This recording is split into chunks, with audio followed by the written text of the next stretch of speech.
Critic of pure reason में can't कहता है कि नॉलेज तक और हकीकत तक पहुंचने के लिए एक्सपीरियंस का होना ज़रूरी है, सेंसरी इनपुट का होना ज़रूरी है।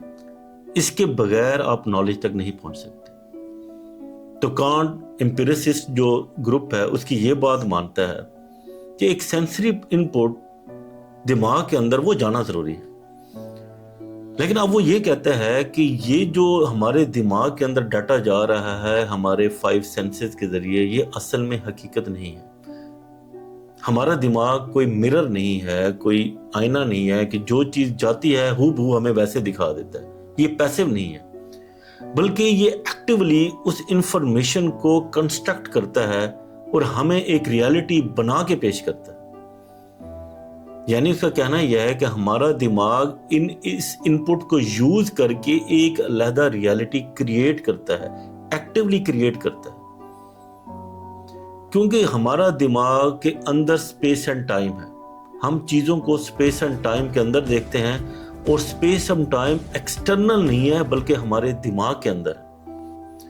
और ये जो कॉज है, कॉज और इफेक्ट, जिसको डेविड ह्यूम ने चैलेंज किया कि हमारा जिस्म के अंदर कोई ऐसा ऑर्गन ही नहीं है कि हम इसको एक्सपीरियंस कर सकें, तो उसने कहा कि ये हमारी कॉग्निटिव का हिस्सा है, हमारे दिमाग का स्ट्रक्चर है कि वो इस कॉज एंड इफेक्ट को की शक्ल में इस पूरे के पूरे डाटा को क्या करता है, इंटरप्रेट करता है। तो हमारे दिमाग के अंदर मुख्तलिफ सांचे बने हुए हैं, मुख्तलिफ कैटेगरीज बनी हुई हैं। जो भी इंफॉर्मेशन आती है उसको इन कैटेगरी, इन सांचों के अंदर वो ढाल के एक रियलिटी क्रिएट करके वो हमें बताता है। तो अब वो उसने ये चीज जब बताई और फिर उसने कहा कि इसी की वजह से हमारे दिमाग के अंदर एक सिंथेटिक ए प्रायोरी नॉलेज कि ऑलरेडी इस सांचों की वजह से, इस स्ट्रक्चर की वजह से हम कुछ चीजें हमारा दिमाग प्रेडिक्ट कर लेता है। जैसे 2+2 उसका जवाब हमारा दिमाग कहेगा 4 है। तो अब इसकी वजह से जब उसने ये डिस्क्राइब किया तो उसने कहा अब रियलिटी जो है ना वो 2 लेयर्स के अंदर है। एक वो जो हमारा दिमाग कंस्ट्रक्ट करके हमें बता रहा है, ये एक रियलिटी है।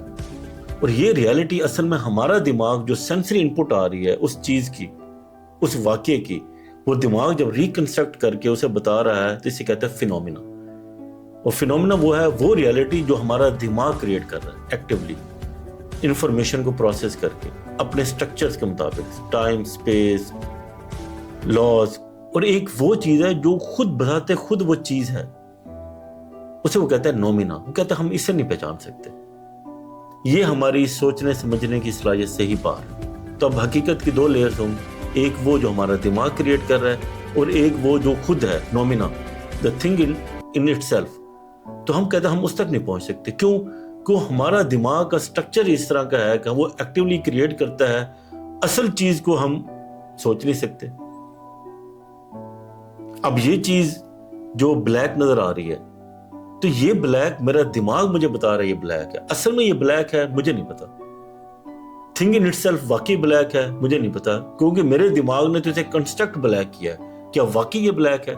I don't know. और इसकी बेस के ऊपर फिर उसने कहा कि अब हमारे नॉलेज की लिमिट है। वो चीजें जो हम एक्सपीरियंस नहीं कर सकते उसके बारे में हम बता नहीं सकते कि यूनिवर्स के अंदर उस कोने में क्या हो रहा है, क्योंकि हमने एक्सपीरियंस नहीं किया तो हमें नहीं पता। बिग बैंग हुआ या नहीं हुआ, तो हमारी नॉलेज की लिमिट है। हम सिर्फ रैशनैलिटी की बुनियाद के ऊपर प्रेडिक्ट नहीं कर सकते, जो हमने एक्सपीरियंस नहीं किया उसे हम प्रेडिक्ट नहीं कर सकते। तो बेसिकली कांट ने जो रैशनलिस्ट थे और जो एम्पिरिसिस्ट थे उनके दरमियान के अंदर अपने स्ट्रक्चर दिया फलसफे का, जिसे कांटिज्म कहते हैं। और यही वो काम था जिसने यूरोप की थिंकिंग को ही चेंज कर दिया।